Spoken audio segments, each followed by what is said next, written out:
ദേഷ്യ കിട്ടിയല്ലേ? ഞാൻ കേട്ടു. അതെനിക്കും കൊണ്ടു. അതിനെന്തടാ, അവള് പറഞ്ഞത് സത്യമല്ലേ? ഞാനല്ലേ തെറ്റുകാരൻ? അവളെ കളഞ്ഞിട്ട് വേറെ ഏതോ ഒരുത്തിട പുറകെ പട്ടിയെപ്പോലെ നടന്നവനല്ലടാ ഞാൻ. അല്ല, അതിനുള്ള പണി എനിക്ക് തന്നെ തരുകയും ചെയ്തു. ഇതന്നെ ആശാനെ എൻ്റെയും കഥ. My bloody mistakes. എന്തിന് കൊള്ളാം എന്നെ. ഒരു കഥ എഴുതാൻ പറ്റൂ? ഇല്ല.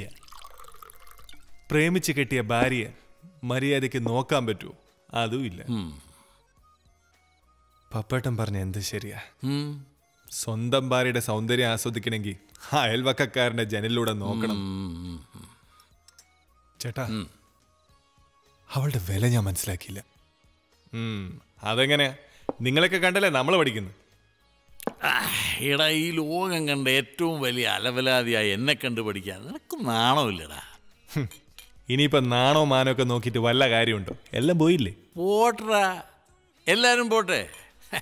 ആരൊക്കെ പോയാലും എൻ്റെ കൂടെ ഒരാളുണ്ടല്ലോ. അവിടെയല്ല, അതാ ഇവിടെ. ഇത് കണ്ട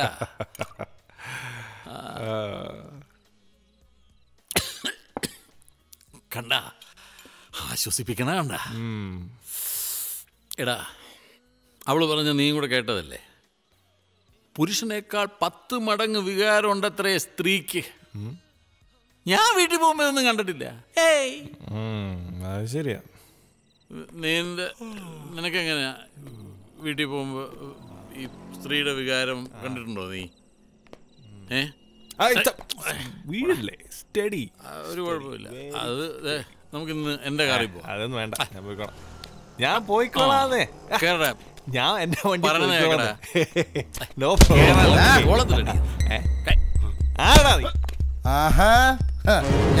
ഞാൻ പോളി. നമ്മൾ ചില എക്സ്ചേഞ്ച് പരിപാടികളെ കുറിച്ച് സംസാരിക്കാമെന്നാണ്. ആനിയൻ തൽക്കാലം പോ.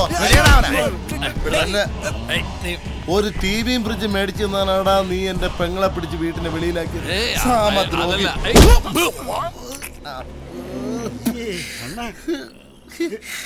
കാണാൻ ഒരു കുറവുമില്ലല്ലോടാ നിനക്ക്. കൂറ സാധനവും വാങ്ങിച്ചടിച്ചിട്ട് നിക്കണം. നിപ്പണ്ടാലേ ഇതൊന്നും ഇവനല്ല ചെയ്ത കണക്ക്. അപ്പൊ ചീറ്റാൻ പാമ്പാടെ ഇവൻ, വിടല്ലേടെ ഇവന. ഞാൻ എവിടെയെങ്കിലും ഇപ്പൊ എന്റെ തലയൊന്ന് കുളിച്ചിട്ട് വരും. അമ്മ നിന്നെ അല്ല ഇപ്പം പേടിക്കാനാ ഞാൻ.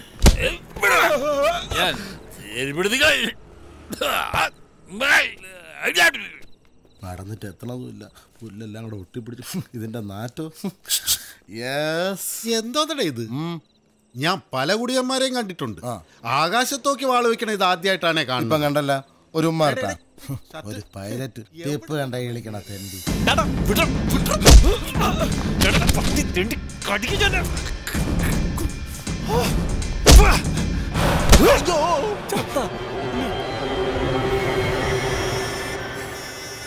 ഇതെന്റെ പണിയല്ലേ? ഇത് നീയൊക്കെ ചെയ്ത അങ്ങനാ?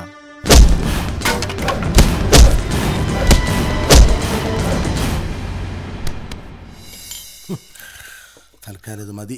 ഇനി വീട്ടിൽ ചെന്ന് കുളിക്കാം.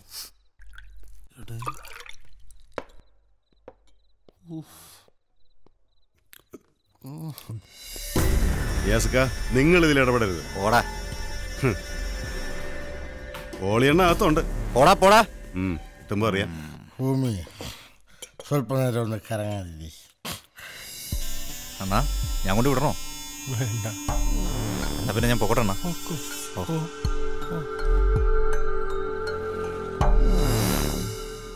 അയ്യോ അങ്കിള്, അങ്കിള്, അങ്കിളെ വാങ്ങളെ പോവാ. വാ.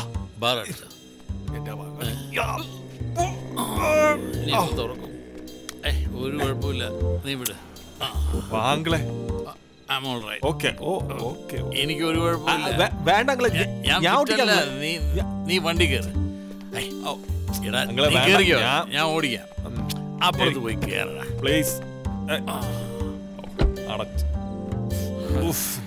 പോയി വേണ്ട, ഇതിനെ കയറി പോവാ. അയ്യോ അയ്യോ അങ്കിളെ,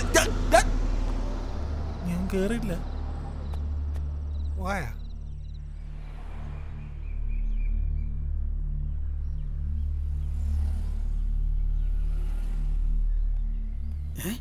അടിച്ചു പൂക്കുറ്റിയാണല്ലോ. സാറേ, ശ്രീധർ സാറേ, സാറേ, സാറേ, എഴുന്നേക്ക് സാറേ, സാറേ, സാറേ, എഴുന്നേക്ക്,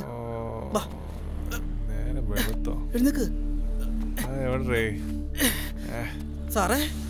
സാറേ ദൈവമുണ്ട് സാറേ, നമ്മൾ ലോപ്പ സാർ കണ്ണു തുറന്ന്. വാ, നമുക്ക് അങ്ങോട്ട് പോവാം. വാ സാറേ.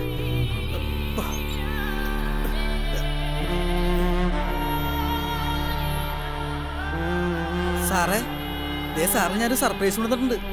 കണ്ണൂർക്ക് സാറേ. ലോപ്പ സാറേ. ഉറക്കോ?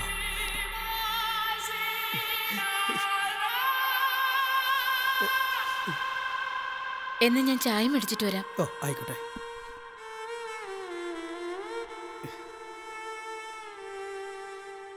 എന്തായാലും ക്ലാര ചേച്ചി ഭാഗ്യം ചെയ്തവളാ. സാറിന് ബോധം വന്നല്ലോ. ഞാൻ ഇന്നലെ കൂടി ആലോചിച്ചതാ, ക്ലാര ചേച്ചിക്ക് ഒരു ജീവിതം കൊടുത്താലോ എന്ന്. ചേച്ചി രക്ഷപ്പെട്ടു. സാറിൻ്റെ ഭാഗ്യം. ആ സാറേ, വേറൊരു സർപ്രൈസും കൂടി ഉണ്ട്. ദേ, ഈ സാറിൻ്റെ പുതിയ ബുക്ക് ഇറങ്ങാൻ പോവാ. ഉടനെ ഉണ്ട്. പേര് ജയിലിലെ ഓർമ്മകൾ. ഇപ്പിട്ടുള്ളു. എങ്ങനെയുണ്ട്?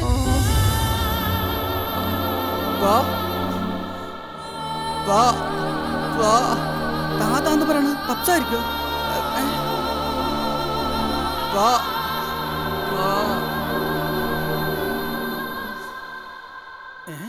പോയാ?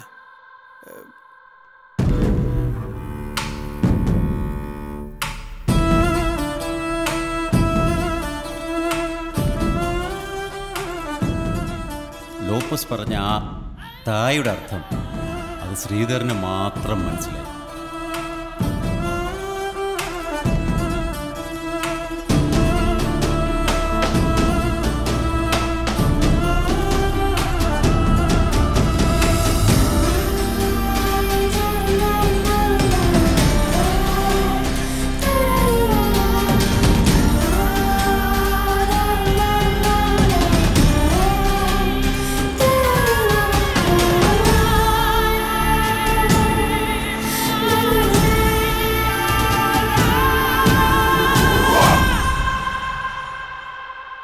വാസ്തവത്തിൽ ആവശ്യത്തിലധികം സ്വാതന്ത്ര്യം അനുഭവിക്കുന്നതാണോ ഇന്നത്തെ സമൂഹത്തിലെ ഈ മൂല്യച്യുതിക്ക് കാരണം?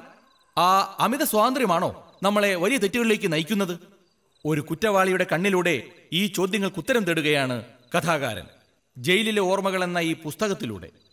ഈ പുസ്തകത്തിന്റെ പ്രകാശനത്തിനായി ഡോക്ടർ ശ്രീധർ കൃഷ്ണയെ സ്വാഗതം ചെയ്യുന്നു. Doctor Sreedhar Krishna, give a big hand. Great man, well done. Thank you. A very good evening to all of you. നിങ്ങളെല്ലാവരും എന്നെ അറിയുന്നത് മൈ ബ്ലഡി മിസ്റ്റേക്സ് എന്ന എൻ്റെ പുസ്തകത്തിലൂടെയാണ്. പക്ഷേ ഇപ്പോൾ ഞാൻ നിങ്ങളുടെ മുന്നിൽ വന്നിരിക്കുന്നത് ജയിലിലെ ഓർമ്മകൾ എന്ന് പറഞ്ഞ പുസ്തകത്തിൻ്റെ പ്രകാശനത്തിന് വേണ്ടിയാണ്. പക്ഷേ ഈ പുസ്തകം എഴുതിയത് ഞാനല്ല.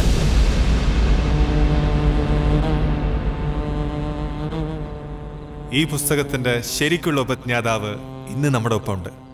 Yes, ladies and gentlemen, please welcome Lopez Chencheri.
കഥ. ശരിക്കും ആരുടേതായിരുന്നിരിക്കും ആ പുസ്തകം?